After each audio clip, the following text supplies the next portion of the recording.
I appreciate the opportunity. Yes. Steve, I have a photo um, having a coffee with you Yeah.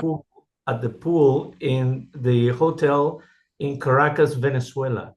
Oh, Um, fantastic. Yes. a Yes. long time ago. This is Oh, in yes. the 90s, in the 90s. Mm. I used Yeah. to get to play Venezuela. It hasn't happened for a long time, but I hope to be able to go back.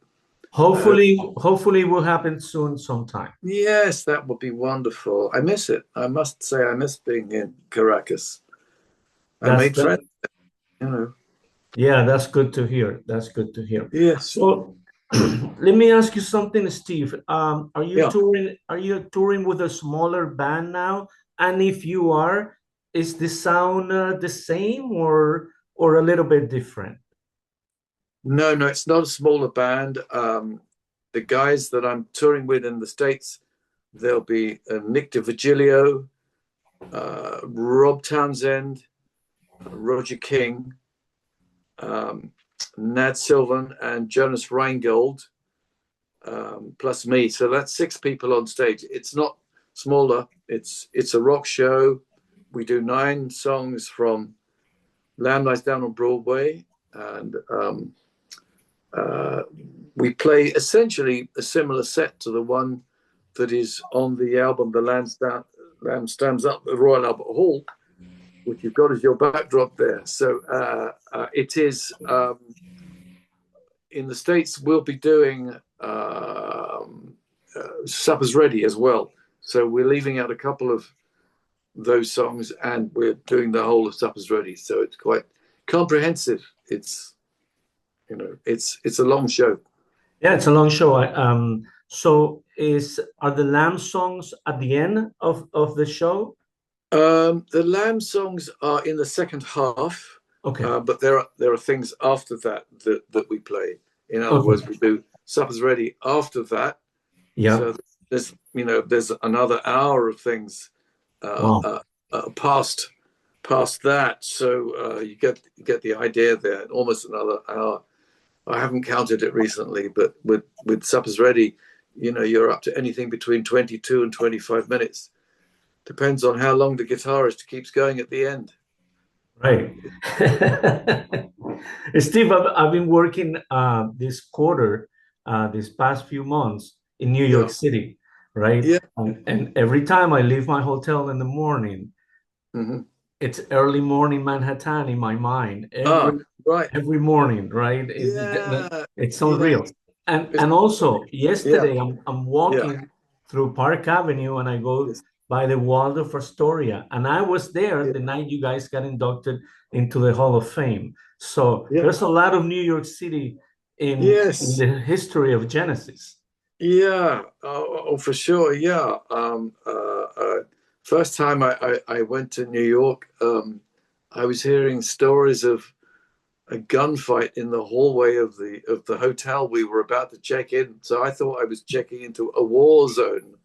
First of all, so I entered New York very gingerly, looking outside the cab, thinking, what's going on? Are bullets going to be flying? So, I bought into that whole thing and then found that, yeah, New York became almost like a second home with friends and so many characters that I knew and know now. So, New York has been big on the agenda for both me and Genesis, of course, especially with the Lamb. Quite right. The Lamb stands up live, right, at the Royal Yes. Albert Hall. Yeah. I know that you've talked about how special this show was for you, Yeah. and Yeah. that your mom was there. I think she said it's the best show she's ever been to. That's right. Yes, she did. She did. Because Um, my brother was on stage as well. oh, okay, okay. Hmm. What? Why is that the Royal Albert Hall different to all the other places? Well, I think that in England, it's it's a large hall for a start. It's so famous. I mean, Alfred Hitchcock made a movie there, The Man Who Knew Too Much. So Hollywood and England and the Albert Hall were synonymous at one time with James Stewart, Jimmy Stewart. So, you know, it's there's just something about it. It's the most famous hall in the UK. I mean, there are bigger places, there are smaller places, but that is the one that it hosts the proms, which are these famous classical concerts that happen in the summer every year. In a way, when you hear Land of Hope and Glory being sung, this British second national anthem, it's there, and it's a bit like the home of British classical music, and many years later, rock music was absorbed into what the Albert Hall would serve up. But I seem to remember going there to see. I think the first time I went was to see a wrestling match with my father when I was just a kid, where he knew one of the wrestlers. He'd been at school with one of the guys, and so I saw classical stuff there. They have dog shows. They have every kind of show: boxing, wrestling, blah blah blah blah blah. I think it was everyone's dream, the idea of if you get to play the Royal Albert Hall, then you've made it. This idea of that, and so I knew in a way, because I'm speaking to you from my mother's house today. Wow. And I think it was important for her to, as I say, see both her two boys up on stage playing together. It was a very exciting gig. The audience were incredible. And in a way, the kind of album I was doing with The Circus and the Night Whale, which started off with how radio sounded in 1950, the sound bites that we used right at the beginning of it that you get with that album, and with Circus and the Night Whale, the days before rock and roll, the days before hi-fi, the days before stereo, that look at a slice of England that was an everyday occurrence in 1950. This is what you would get. You know, the adverts sounded like this. The newsreels sounded like this. The show called Listen with Mother. The Are You Sitting Comfortably? All of that. So it's a bit like serving up Britain to the British rather than selling England by the pound to the Americans. It's reminding everyone of where we came from, and certainly myself at my age and all the Genesis guys who are of a similar age. It's a reflection of our kind of audio roots. Before there was rock, there was this. It was right. There was vaudeville. There was the BBC. The world that the Beatles came from, very different to the world of Chuck Berry. And I think, you know, the Beatles started to sort of mix the influence of Chuck Berry meets Gracie Fields meets Strawberry Fields. But it's this whole kind of thing that the Beatles did so well. And to some degree, you know, I'm still enthralled to that. I like the idea of inclusive music that takes on board what happened before as well as what happens now.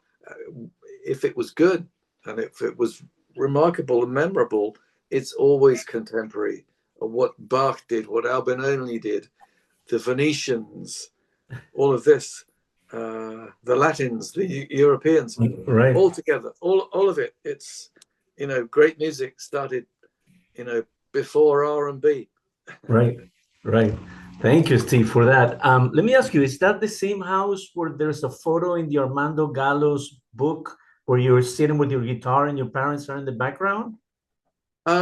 I think that would have been probably a different. That would have been a different Okay. time.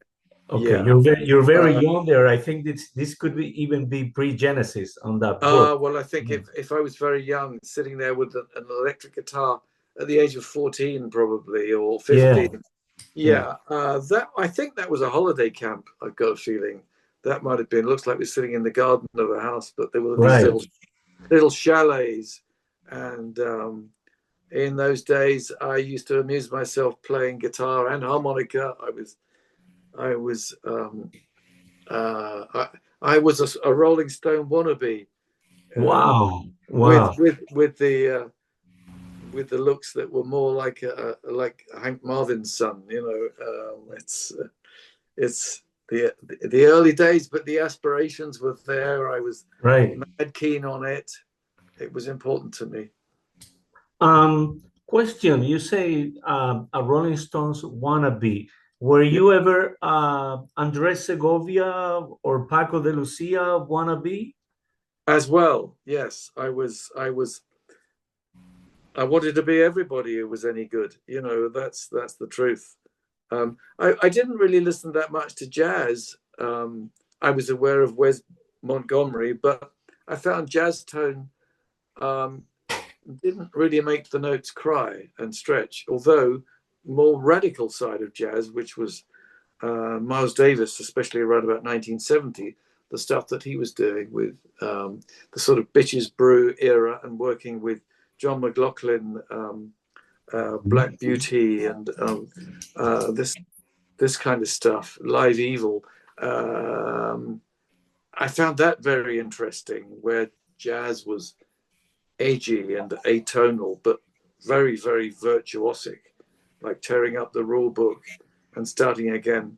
I got a little bit of that into Genesis. I think, you know, the waiting room is probably the Wow. nearest thing, but it could have been perhaps more virtuosic. There's some live versions.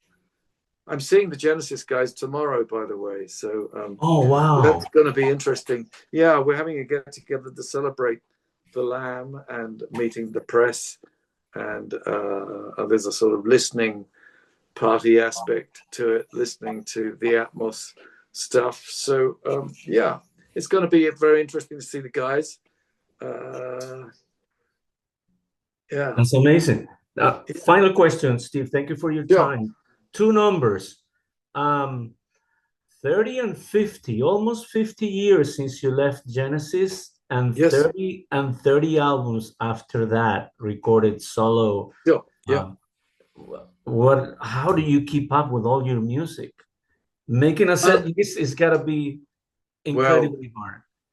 that is difficult, but I think as you were saying, you know, Andres Segovia, there's an influence of that which creeps in, and I've been doing it on rock albums a lot. I say an influence.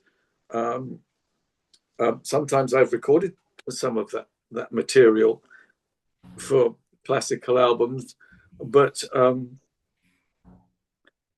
you know, there were two very important guitarists who were poles apart and probably would never have appreciated each other. But there was Hendrix and there was Andres Segovia, and I know that Andres Segovia didn't think much of the electric guitar.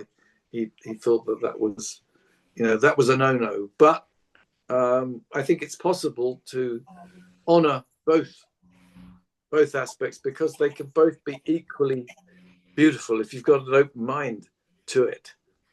I'd like to think that um, the classical stuff is more difficult, of course. That requires more dedication. It's harder to get it up and flying. Sometimes recording a nylon guitar, a classical guitar, is a bit like trying to photograph fairies' wings in a gale, in a hurricane, because you've only got to breathe and it's all over. One creak at the chair and it's all over. You know, so you the ideal conditions to make it fly up to heaven. It requires a lot of concentration. Sometimes it's there in the fingers, other times, you know, even Segovia said that, you know, that the conditions have got to be right. And also Paco de Lucia saying that, you know, that everything has got to be right, including the nails. for him, it would take him an hour to file the nails every Oh my God. every time. Take him an hour to file his nails. It doesn't take me that long to file my nails, but nail length is really important. If you're playing flamenco, it seems to me that to have longer nails is a good thing, because to power in and to be able to do some of those strumming moves, it requires a more brutal rhythmic approach. Whereas I think the perfect Segovia tone, which has never been improved upon as far as I'm concerned, that really benefits from having shorter nails and to be able to use the skin. And if you watch videos of him playing, it's like the hand position is like this. It's Right. it's not this. It's this. And you get a Wow. sweeter tone if you're plucking the string like this. Absolutely. It's a difficult thing to achieve, but string tone, it's that's important. But then plugging in the electric guitar, that's the tone of that. Once you get the tone right, you can go anywhere with it.